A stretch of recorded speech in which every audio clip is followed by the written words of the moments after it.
XDefiant lead says Snowdrop engine still needs to be improved a lot for an FPS. Tom Clancy's XDefiant, Ubisoft San Francisco's first game as lead studio since South Park, The Fractured But Whole, launched this May, around 3 years after the original announcement. The free-to-play competitive first-person shooter game immediately registered strong player counts, becoming Ubisoft's fastest game to reach 1 million players. Last week, Ubisoft CEO Yves Guillemot officially revealed that XDefiant had hosted 11 million players over its first 5 weeks. Despite the large fan base, the game has some issues, especially bugs.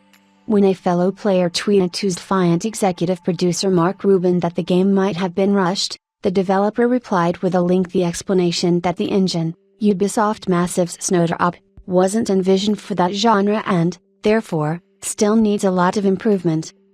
Rushed out? No. What we have is an engine that has only ever been an MMO.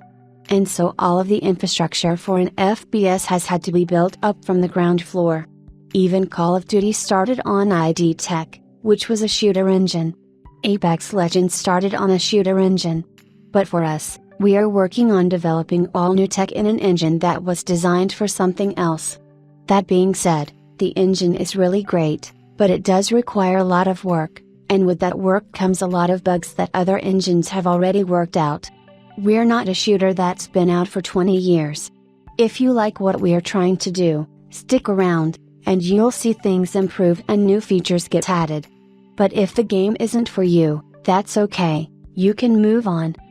It's not that it's outdated. It's more just that it wasn't made to do first-person shooters, so there is a lot to do and to improve. Indeed, Snowdrop was devised for Tom Clancy's The Division.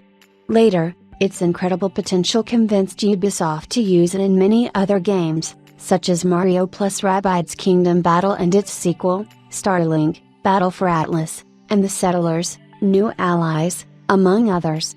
XDefiant is not the first game powered by Snowdrop to launch, as Avatar, Frontiers of Pandora launched in December 2023.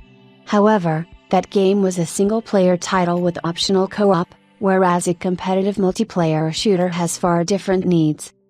How long will Ubisoft San Francisco need to iron out Snowdrop's kinks remains to be seen.